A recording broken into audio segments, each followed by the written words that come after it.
Hello, everyone. We are back. So thank you all again for joining this design tips webinar, where we're going to be walking through designing and simulating pneumatic equipment in MachineBuilder and programming with MachineLogic. I, again, am your host, Michael DeStallo, and I am here with our application engineer, Mac. So Mac will be leading this webinar by walking us through the pneumatic ecosystem, as well as designing a really awesome design. So Mac, I'll just let you take it away. Thank you, Michael. Hello, everyone. I'm really happy to be back again for another webinar. So today I wanted to share some more information with you about our pneumatics. That's something we recently introduced to the platform. I would say not for more than a month or two. Yeah. So a bunch of new things that we can do with that, and as usual, a bunch of interesting things to show you, because it always comes with new features. So Exactly. Which are not always obvious. So that's why I'm here. All right. So pneumatics. A good thing to have them on the platform is for all your applications, basically, that are not position driven. We have tons of solutions for position driven application. When I say that, I mean that you want to move something to a specific position, either like to like tend a machine, or like move a robot to a different position. So that's all position driven. You know where you start, you know where you end. Exactly. Pneumatics are really good for three types of application. So the first one is everything that is fast acting. Using air pressure, the cylinders move very fast, and that's definitely one of their forte. So keep them in mind for that. The second one would be for clamping applications. So if you need to hold some pressure on the part to like grab it, or like just hold it down while you cut it, you're gonna want to use pneumatic cylinders. As I said, like we have tons of solutions for position-driven application, and pneumatics use like pressure-driven actuators. So this way you can have a stroke, and even if you have different parts that have like different widths and everything, as soon as your cylinder is going to be in contact with the part, it's still going to apply the same pressure, no matter what's the size of the part, and it's going to keep that pressure until you say you tell it to let go. So that's the second. So first was fast acting, second is clamping, and the third basically would be for anything that doesn't need to be very precise in between A and B. So basically the pneumatic cylinders, like I said, if they encounter something during the way, they're going to clamp it. If there's nothing, they're automatically going to the end position. There's no in between. It makes them less sophisticated, I could say. But it makes it much more efficient. Yeah, more efficient, exactly. And also more cost efficient. If you don't need to have all that range of possibility in between A and B, you can go with the pneumatics. You could potentially save some money. And your cycle time as well. That's why I was referring to like fast acting actuation. Like they're really good to reduce the cycle time. Very good point, Michael. And also if you have like what we call shop air available, like in many plants, it's already routed routed all over the plant, so might as well use that energy. So those are the top three. More specifically today, I designed an enclosure to showcase that in particular. to showcase like the pneumatics, obviously, but it also showcases a few more things, and I'm going to talk about this enclosure itself and why I chose it. So, I mean, nowadays safety is on top of everyone's mind, and such enclosures are very common. I mean, anytime you have a dangerous machine and you have workers that needs to work around it and interact with the machine, we need to think about safety first. And so you're going to want to enclose that dangerous machine. It could be like, you know, a blade. It could be something heating very at high heats, high temperatures, hydraulic actuations, like with huge forces, you know, presses. So it could be anything. And especially things that rotates really fast, as if it breaks, it's going to shatter everywhere, and it's a high threat in that case. So over here, we have an enclosure with two doors that are actuated with pneumatic cylinders. So let me show you how they work. So we're just going to run that MachineLogic program. So we're going to close and open as much as you need to, depending on the cycle time of your machine. So for example, you could imagine our good old Gary right next to the machine. And like you could, you know, tend the parts to the machine inside there. So you could adjust the frequency of opening and closing of the doors accordingly. And basically, you link it in a way that when the doors open, the machine is actually de-energized. Like if it's a blade spinning, it stops spinning. And as soon as the door closes, it starts spinning, and if it needs to cut something, it's going to cut. And then it reopens when everything is done and de-energized, safe for the operator to manipulate the parts. So that's why you want pneumatic actuators in that design. And I'll show you over here how they were mounted. So you have one of them on the left, one of them on the right, and they are synchronized to open and close at the same time. So again, in that case, just to reiterate, we're using them for fast operation, as if we had a hinge door, you know, to tend that machine, like it's going to be, you're going to lose a lot of time just every time, like opening and closing that door with a hinge. So that's, and during a day, like it might not look like something, you know, terribly difficult to do. Like opening a door, like we do it every day. Right?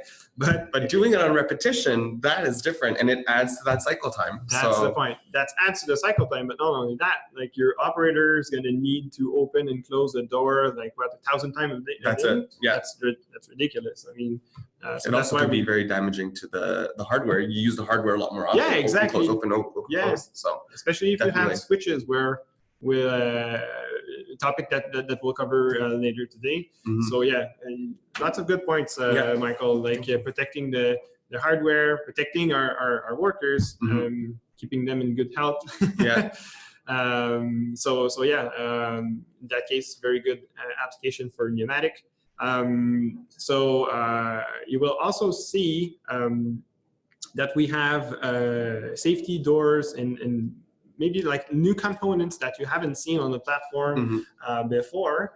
And you're right. That's what you think. I mean, these are new parts that we just introduced, again, probably a month or so ago. So we have new hinges to make a door like inside of the frames. We have safety interlocks. We have safety switches. And that's going to be the second topic of the day. Yeah. So we're going to go through that and cover all bases there. Mm-hmm. And also, as I've just shown, there's a way to program your pneumatics with MachineLogic, and I'll explain you how to do this and what are the different methods you can use. So yeah, we'll also do that. So just to recap, today's plan for the webinar, we're going to start first by redesigning half of this enclosure. So we're going to do one pneumatic door. All in detail. I'll show you how to make sure that everything is nicely hidden there, so that there's no way to for anything to get caught in the rollers and everything. So we're going to start with that, as it's our primary topic today.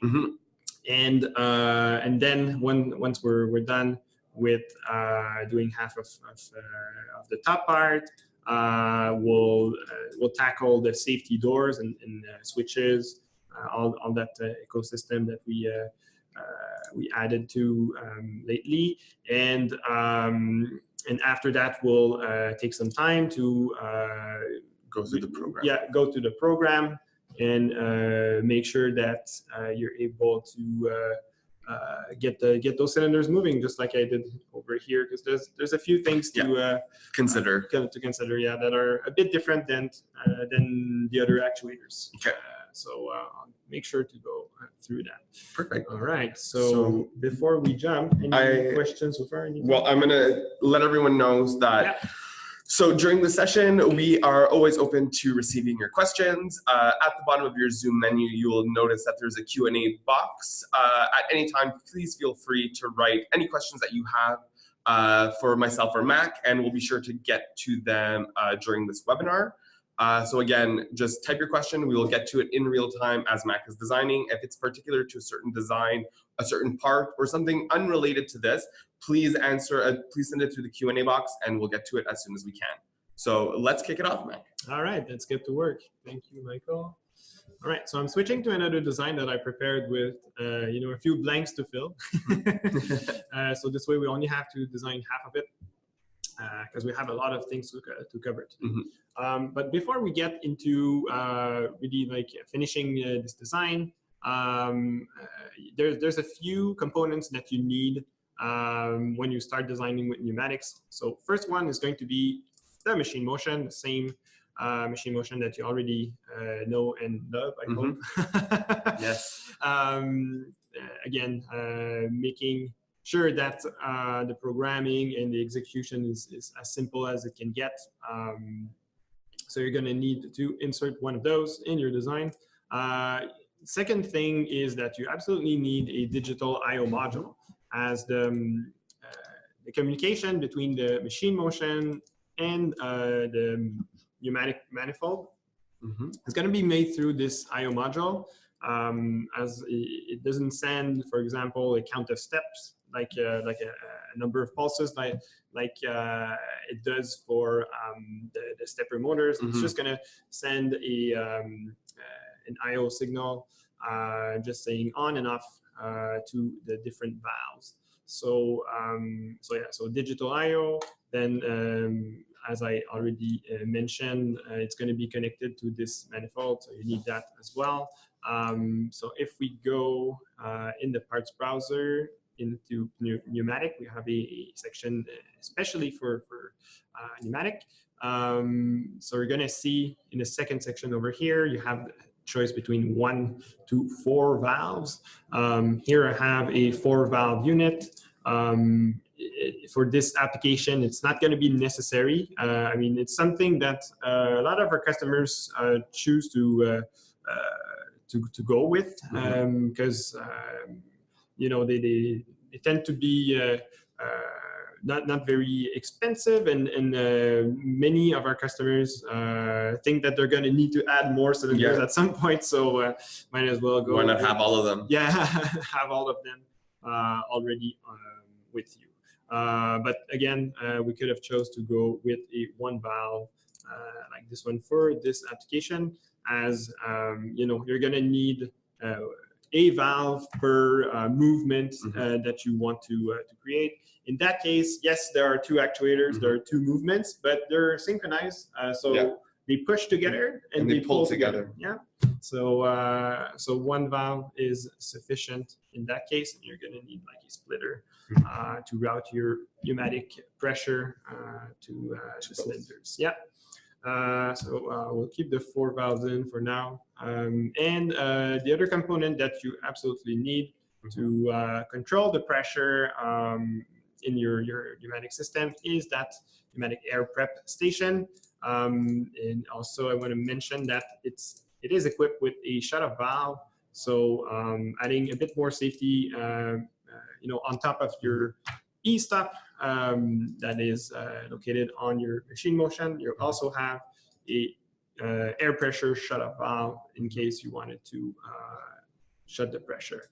So you have this, and on the right over here, we have a knob that you turn to set your pressure with the gauge over here.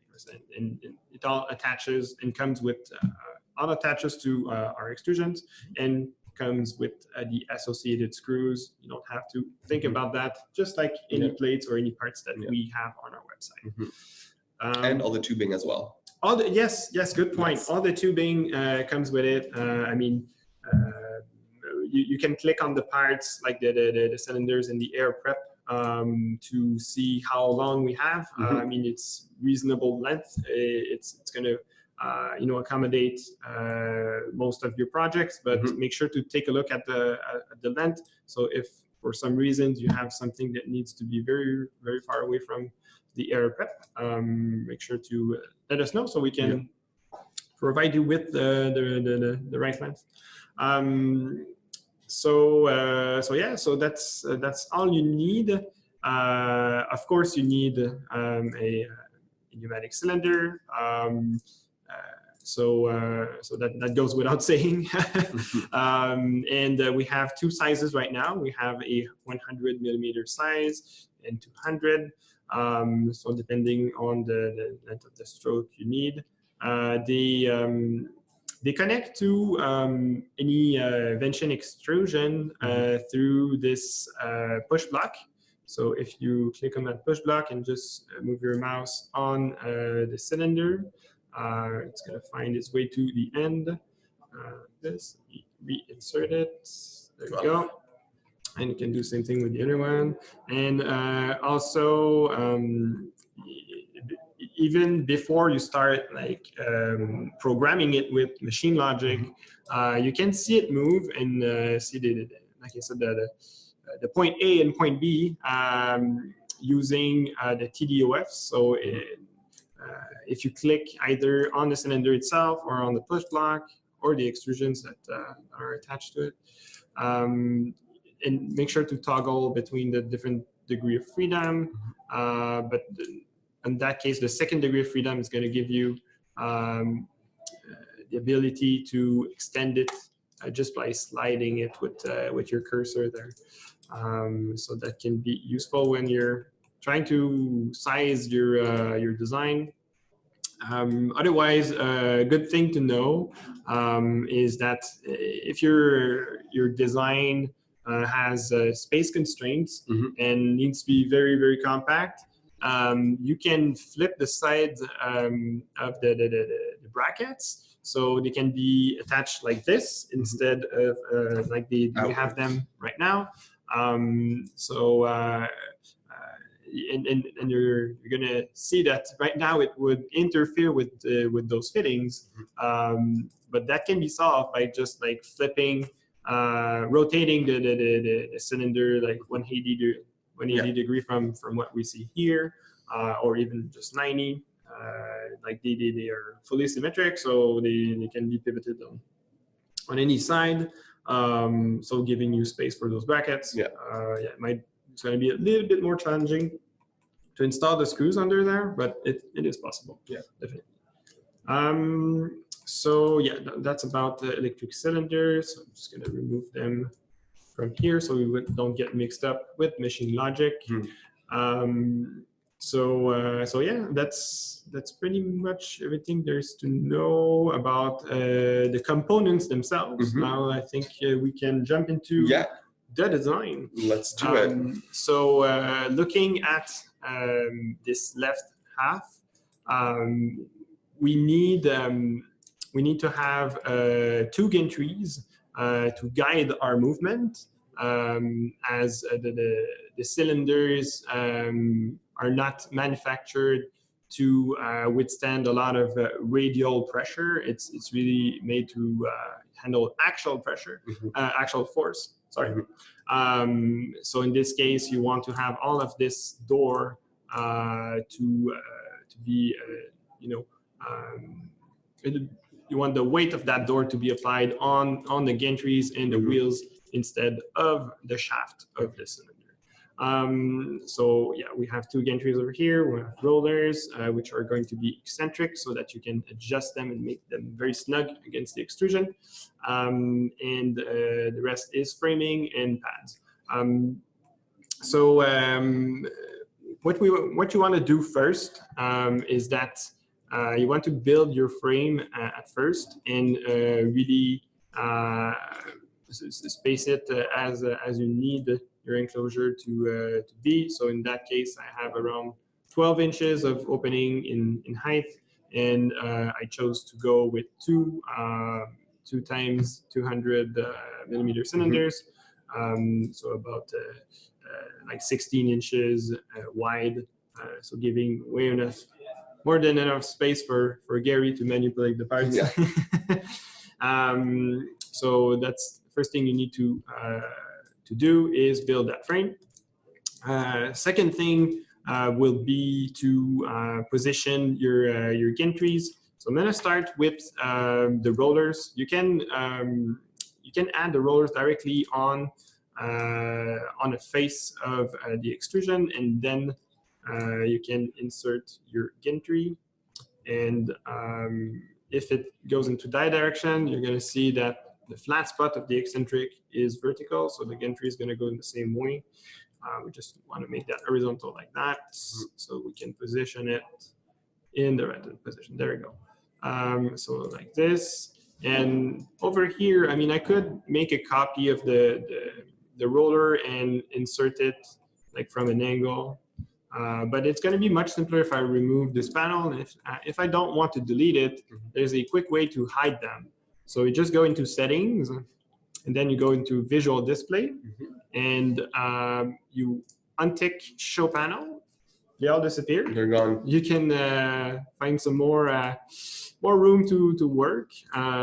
So then I can move to that side and install my wheel. So what am I going to do? So every time you're going to copy, you have something symmetric, it's going to be exactly the same on the other side.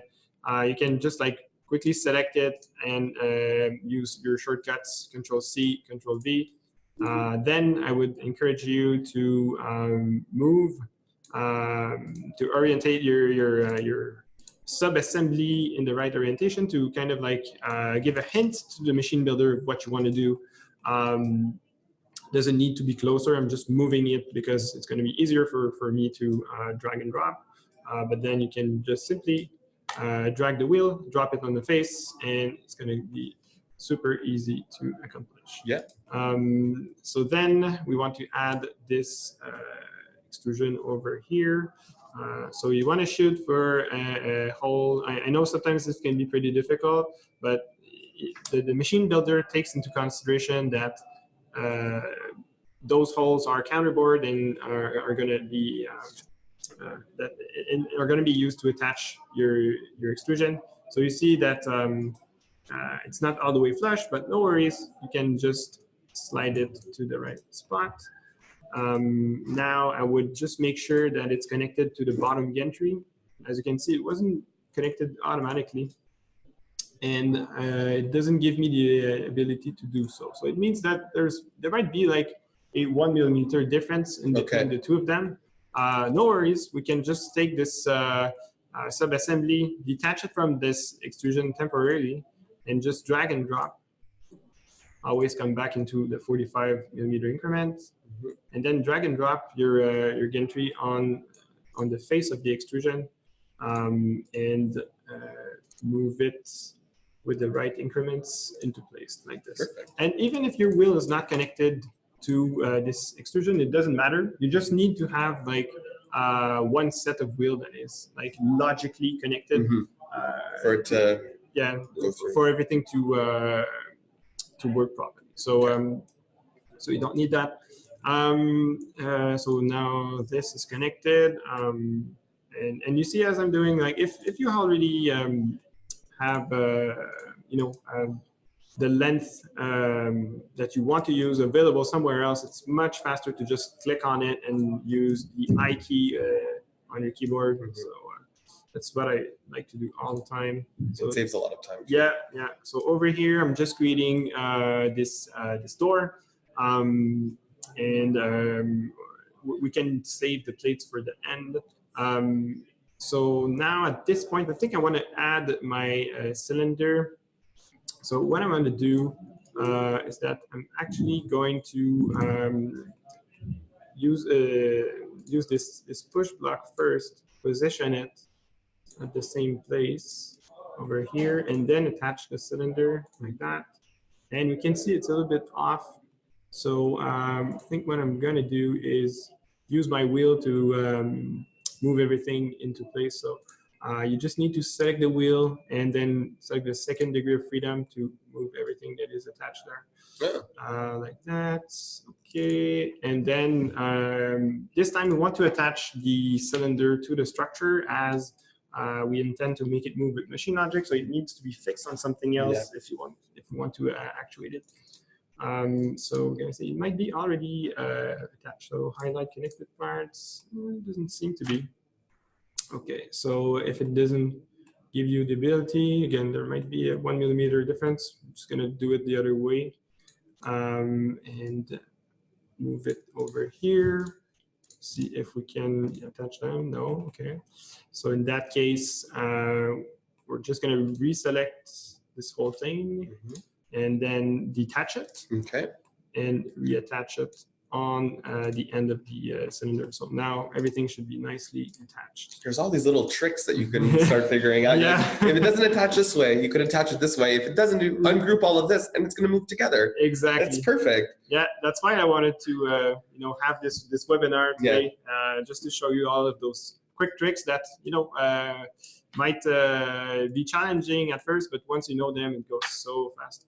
So now I'm gonna add the framing very quickly, and we just need to add this other piece of extrusion over here, and also the framing. But really, the most important is that you're able to connect that cylinder as we did it, and just to confirm that everything moves, you just again, click on the push block or the cylinder, or even any of the parts. But for a shear shot, just go for the push block and toggle through the different degree of freedom. So in this case, it's number 3, and then you're going to be able to see where it lands, because we want to make sure that it's not interfering. Well, I mean, for pneumatics, it's not a big problem if it interferes, because it's just gonna like clamp together. Yeah. But again, like if you want to make sure that we're optimizing our stroke, that's what we want to do. So we're gonna do the same thing on the other side, and we see that we have a gap, but we didn't install our pads yet.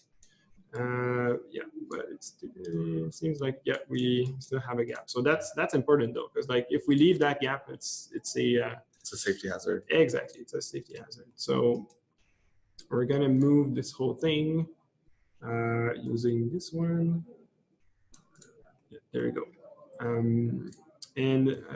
You see over here we have 3 degrees of freedom, and it might be confusing because like this one and this one highlights the same parts, right?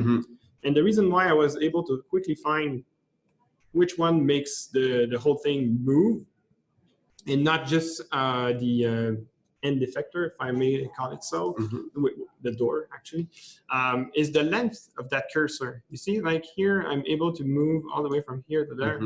So that's how I can find if it's just this or moving, or actually I can the whole piece. Yeah. So I'm just gonna put it back over here, make it save. Okay, so we built that, and just a quick note on the Delrin paths that I've added here. As the gantry, is spaced with our Vention increments, so it creates a gap which is about an inch in between the extrusion and this extrusion. So if you want to close that gap a bit, you can use, something as easy as like Delrin pads to close it to something more minimal. So that's why I have them here. So I'm sure you know how to finish that frame with lathes. So we're gonna go ahead and take your questions about that part. If you about that part of the webinar, if you have any, and then we'll move to the safety gates at the bottom of the design. Yeah. So again, anybody who has questions, please type in your questions in the Q&A box. We currently don't have any questions at this time, which means that you're very clear and concise with your pneumatic designs. But please, again, send us your questions in the Q&A box below, and we'll get to them during the webinar. So we can move on to the safety doors at the bottom of the enclosure. Perfect. So before we do that, we'll unhide our panels. So you want to go to settings and then click show panels. So that works, like I said, for any panels that you added, with the MachineBuilder like that. What I mean is that there's also a way to hide and unhide parts, and I'll show you how. I'll just go back to this enclosure design, and I'll make something appear. So, poof, magic, just like magic. So just like magic. How to do this? It's pretty simple. I mean, we added a new shortcut to the MachineBuilder that I find is really helpful. So anytime you want to hide parts, you have 2 or 3 ways to do it. The most simple way is just right-click on the part and select hide. The other way to do it is, just select the part or the group of part that you want to hide, and use the shortcut Control-H for hide. And if you want to make all the hidden parts reappear at once, you do Control-Shift-H, so that everything comes back. So you see, we have also the first one that I hidden at first. Another good thing to know is that if you say that I've hidden like this part, or no, something even more difficult to find. So just an L-shaped plate like this. So when you're looking this way and you do like Control-Shift-H, you won't really see anything appear. So in that case, when you hide, when you want to make sure that no parts are hidden, so I'm just going to hide the whole thing over here. You can go to the tree view and go into parts, and when you scroll down, you're going to find all the you're going to find that crossed out eye sign, which means that the part is hidden, and you can unhide it from there. Or like I said, just use Control-Shift-H to make sure that everything is back. So that's about hiding. And the reason why I made appear those 2 doors is just to show you the differences between the new parts that we introduced, because they might be similar, they might look familiar. Sorry, they're not similar, but they might seem similar, but they accomplish different jobs. Over here, that's really something that we just unlocked. Having those new door hinges They fold in like inward inside, so it allows you to build those doors, inside of a frame, because it creates a 22.5 millimeter gap over here, and it's just gonna allow you to do the same thing all around, having that hinge. We also support it with a bunch of new parts that I can show you here under safety enclosure. So when you go to the parts browser, you click here, safety enclosure, and you see the hinge that I was talking about is over here, and you have a choice of actually two gate bolt with interlock, with or without interlock. So one is for left-hand side, one is for right-hand side. The reason why they're so spaced out here is that you have this bracket for the interlock switch.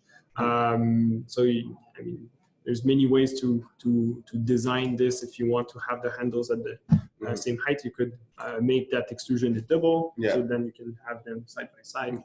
That can be done if it's not at your liking. So you have this. Like I said, we give you the option to either go with the switch or without the switch, and you can also add this safety interlock switch and brackets to your design, and I'll explain why they're useful. So it actually does two jobs. The first thing it does, especially in that design, it's used as a stopper for your door. You just you don't want your door to go past it and slam in. Especially if you have your interlock switch over here, you don't want to bend any brackets or any tabs of the switch. So make sure not to rely on really like the switch and the interlock to hold the position of the door. To have your door resting on something. So you really need a stopper to prevent any collisions or swinging inwards, or any premature wear. That's what I was looking for. It's a great word. Great way of saying it. So make sure to use that. I mean, it doesn't need to be that bracket with the switch. If you want to use an extrusion behind, that can do the trick. So again, let me hide those panels. Okay, there you go. So you could use something like a plate, like you can add like this if you want to. I just think that those brackets and the pad here looks really neat, and it's really like in line with our type of design. So that's why I used it. So to give a bit more detail about the switch itself. So in that case, with that application, those two doors are like maintenance doors. So you're going to access them only when the machine is off to remain completely safe. So the way to confirm and make sure that your machine is off is with that switch. So this switch is going to be connected to the safety in of your MachineMotion. So in that case, the MachineMotion is controlling the cylinders. So it's going to prevent the cylinders from moving.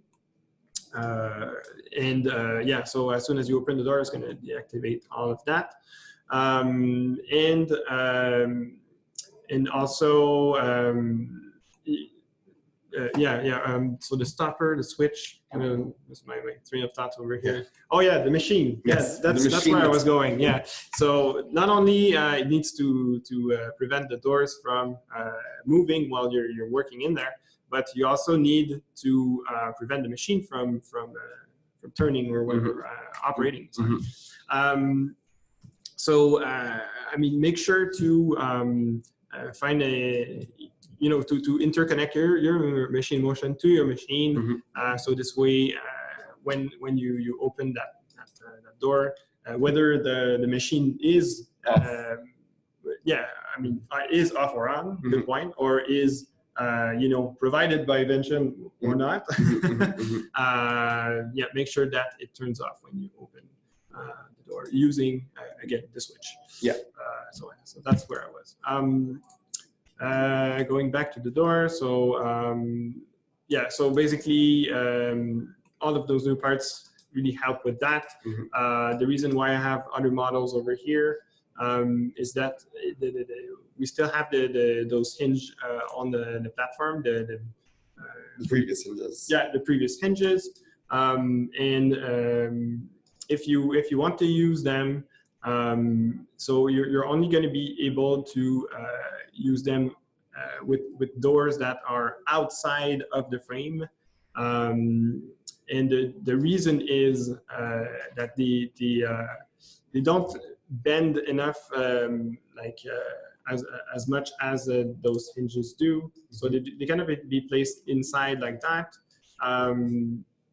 meaning that you won't be able to have this nice spacing allowing your door to move inside of your frame.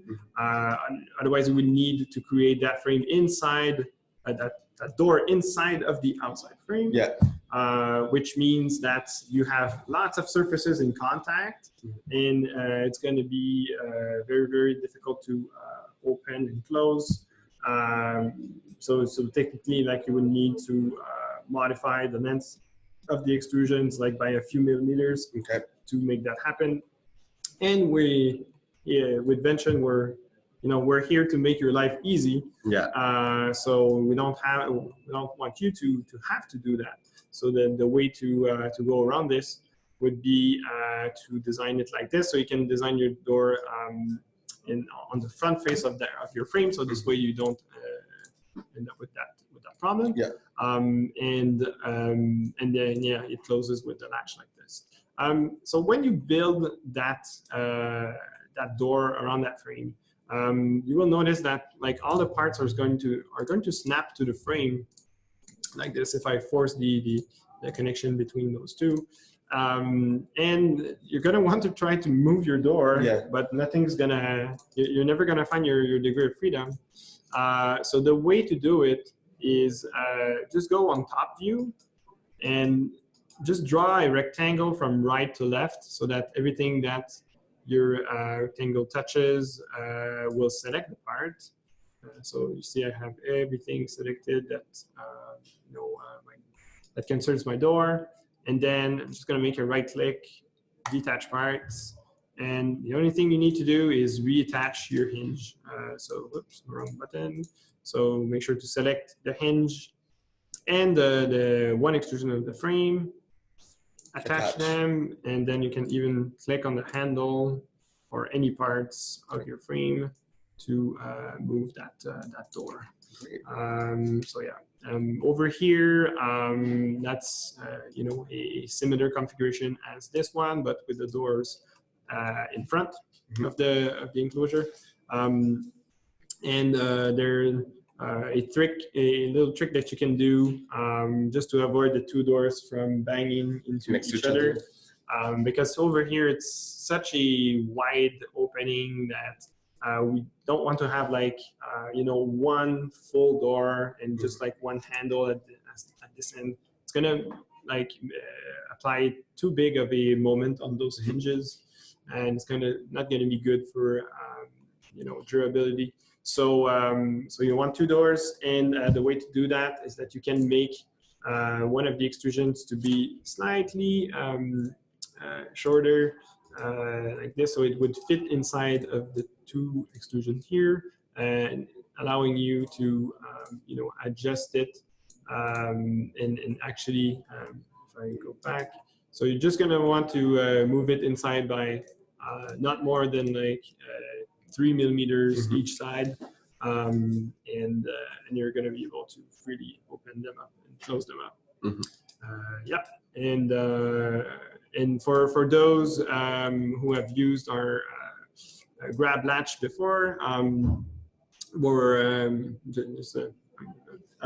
feeling you know, a bit ahead of Christmas. I want to tell everybody that we're working on a new version of the grab latch. We don't have a date. Release date yet. Coming soon. Yeah, you heard it here first. Coming soon. Exactly. New grab latches. Mac is feeling generous. New grab latches.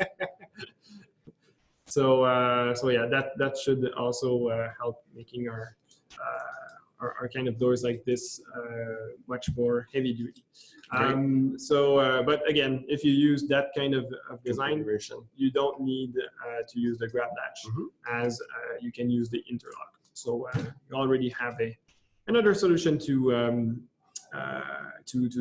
make a nice configuration that will be durable and nice to use. All right, so enough said about those doors. I'm going to show you how to design it. You know, replicate that side, so that should be even quicker than the pneumatic door.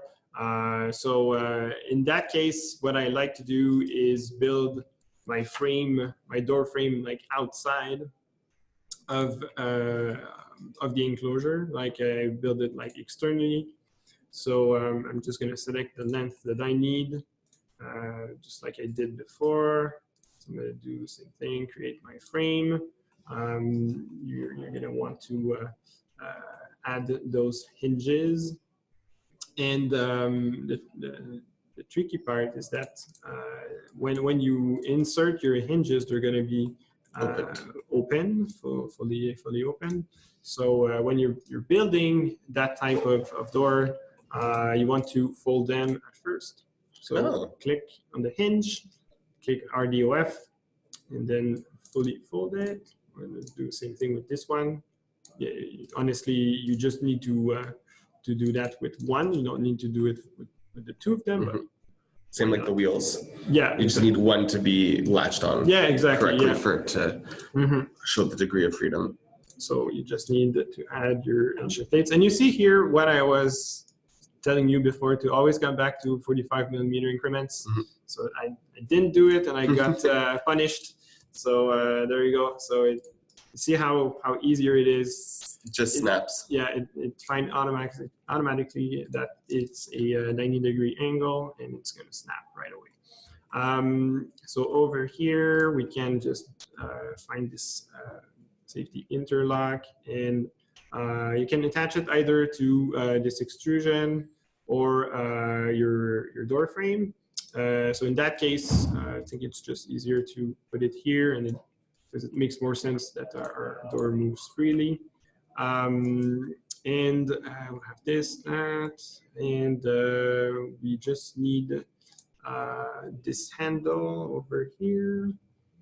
And yeah, maybe in that case, I'm going to use the point-to-point connector, as you know, there's quite a lot of possibilities to attach this gate lock. So I'm going to shoot for one of the slotted holes, and so I'm going to use this one. Actually, we have a bit of a spacing, so I'll use this one and connect it there. And then you're going to be left with only 3 options. So all the 3 quadrants. Yeah, that's where I want it. That's perfect. Yeah. So next, we just need to attach our hinge. So again, we can go with the point-to-point connector. Makes things pretty easy. So like this, boom, et voila. And we're just going to move. Readjust it. Yeah. Okay. So what happened here is that we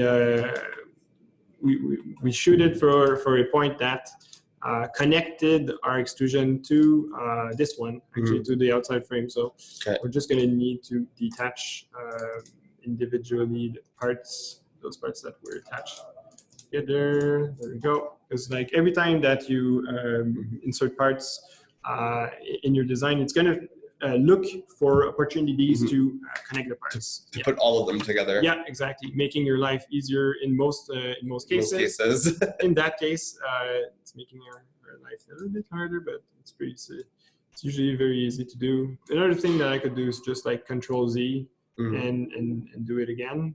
But in that case, I think I'm just gonna. Oh yeah, okay. Because like I see. So my my gate lock connected with that. That's the thing that happened. Yeah, actually, yeah, we can move this over here. It's gonna be good. There you go. That's working. Okay. Perfect. I'm just gonna detach it, and then we are going to be able to rotate it. And yeah, well, we're gonna add a panel. Don't know why it's still attached over here. Might be related to this. Oh yeah, there it is. Yeah, so it got attached to this as well. And then yeah, as soon as you see the RDOF appear, you're good. Go. Yeah, good. Amazing. So then, pretty easy to create a panel in that situation. You just select the for extrusion, make a right click, create panel, and choose the material you want with the color you want. So in that case, we're going to go with black acrylic. I think it's always good to remind our users that black acrylic comes with a protective film and will keep the surface very shiny, very nice, as opposed to the black HDPE that is a bit more cost effective, but doesn't have this protective film. And when we cut it to your size that you need, it's going to rub against other surfaces and going to have like a little bit of a, there's going to be like a little bit of scuffs on it. It'll look more worn and used. Yeah, exactly. Even if it wasn't. Over time. Yeah. So great. So there we go. So that's the door. We have 5 minutes for you to program MachineLogic. Yeah. We have 5 minutes, guys, left in this webinar. We may go a bit over, but Mac will jump into the programming the pneumatic components for our safety enclosure that we created. Yeah. So I'll let him take it away. But please stay with us if we go a bit over the time limit. So stick around. We're going to go through it right now. And again, if you have any questions, please send them through in the Q&A box below. Awesome. All right. Thank you for keeping me up with the clock, Michael. On time. Lost track of time. So, okay, we talked a lot about doors and how to make them and hinges. So I think that was very helpful for our users. Yeah, because it happens a lot. Yeah. But yeah, let's jump right into MachineLogic. So there's actually 2 ways to program that type of design. So I'm just removing a few parts here for to gain visibility. Yeah, let's jump over here. So the simplest way is just going to be like to use digital outputs, and there's another way using events, like generating events that can also be used. They all come to the same result, but I'm going to explain to you why you want to use one or the other shortly. First, as in any programming you want to do, you need to do your configuration first. So make sure to click on there. Right now, I already added my pneumatic axes, but the thing you would need to do is click on Add a new axis and change the type for pneumatic, and find your cylinder that you want to use for this axis. So you see, in that case, I connected them to left door and right door. So left and right in reference to when you're actually in front. Looking at it. The important thing is that when you're going to add your second pneumatic axis, or like, for example, if I add a third one, you see that the default setting is to pin 0 and pin 1.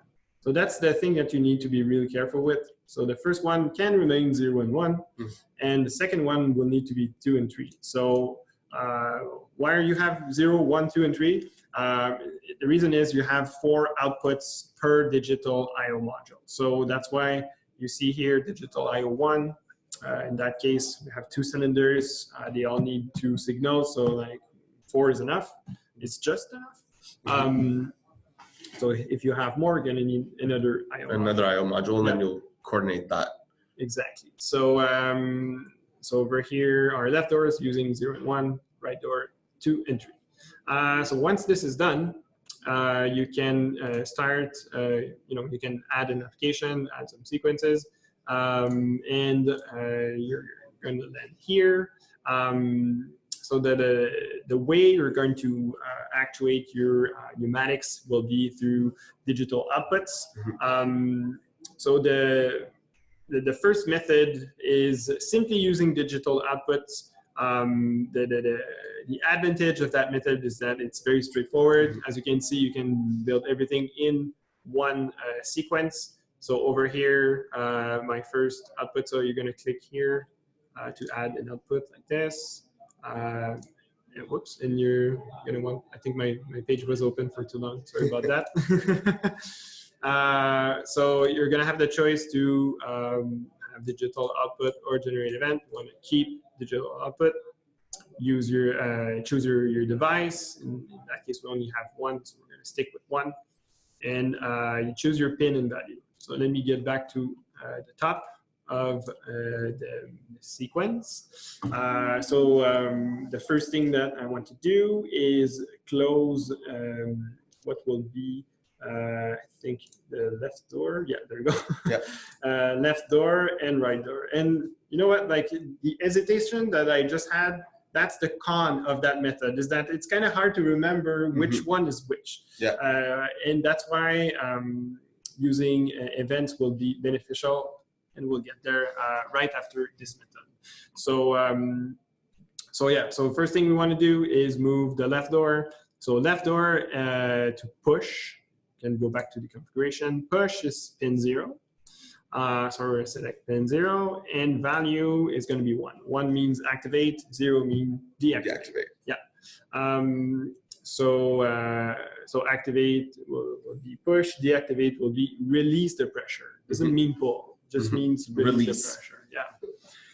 Yeah. So second thing, we're going to do the same thing with the right side. You're going to see if I make them play that they play in sequence, like they execute one after the other. Yeah. That's actually something that is a little bit picky about the visualization and simulation of MachineLogic.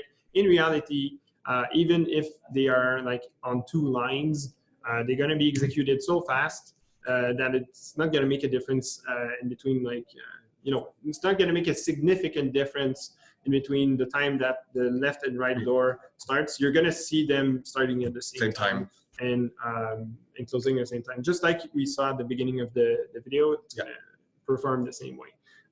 You want to add a little bit of waiting time after you do that, just to make sure that it executes. But that's up to you to configure, and just use like random numbers this time. So then, if I want them to retract, like I said, you need to reuse the same pins, but change the value to 0 to release the pressure. And after that, to pull, you choose the next set of pins and you activate them, and so on. So very straightforward. You only use outputs and wait time, and that's it. So that's the advantage. Very simple, but a little bit confusing. So if you like to, if you're like me and you like to, put a name, everything, and have everything in order, and to me it gets a lot easier to program. But yeah, if you're like me, you want to use events instead.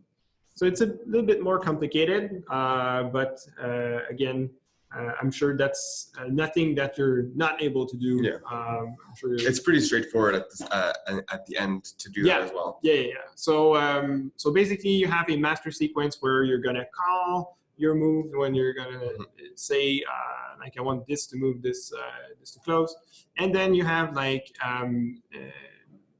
subsequences where just for the actuation of each part. So like right door to close, right door to open, left to close, left to open. To make sure that you can activate different subsequences at the same time. So again, to have this parallel movement, in and out. yeah, in and out at the same time. That's why we're using the trigger. Yeah. Here, run sequence, trigger, call. Call is to make things run in parallel. So the first thing you want to do is call all of them. And for all of your subsequences, there's going to be a wait for event. So for the right door to close meaning go in, it's going to wait for a message and a topic. So the topic is going to be right for right door, message is going to be closed. But honestly, that's something that I wrote. You could write like blue and Vention, or like football and Michael, if that's your favorite word. So, yeah, if that's anything that makes you remember what is left and what is right. Exactly. So that's totally up to you, but the topic and message have to match. That's the only thing that matters. So yeah, so as soon as you give this event to the right door, it's going to go to this step and make sure that the right door is pole is actually de-energized. De-energized and then does the action. Yeah, and does the action. So this step might be irrelevant sometimes, but it doesn't hurt to have it run every time. So make sure to have it. So it's the same thing for open and close. I mean, it's the same concept. So we'll go back to the master sequence. So once everything is called, again, always give a little bit of time to react, or just to see how it goes. Then you want to create another output, but instead of having digital output, you want to generate an event. So generate event, you can imagine it as if you had a control box with like push buttons or flip switch. So that's an event generated. That's sort of like sort of a human action, like saying like open or close. Like it's like an outside event. So generate event, send the topic right to close, and same thing here, left to close. They're gonna operate in parallel. So I'm just gonna make it move. And you see, they close all at the same time, and they open at the same time. So that's it. So I mean, you just go on. You can make them open and close as much as you want, and you can adjust the number of time in between each cycle to match your machine cycle. So that's pretty much it in a nutshell. Yeah. Did we get any questions? We about didn't. MachineLogic? There have been no questions. All right. I guess everything was very clear. I hope so. I do think so. I do think so. Okay. So thank you again, Matt, for taking us through this MachineLogic programming and simulation, and as well as showing us how to create a safety enclosure with inset doors with our new hinges. If there are no other questions for this webinar, we wanted to say thank you again for all joining us for this last edition of 2019's Design Tips webinar. We wish you all a lovely end of the year, and we'll see you all in 2020. So see you soon. All right. Thank you, everyone. Bye.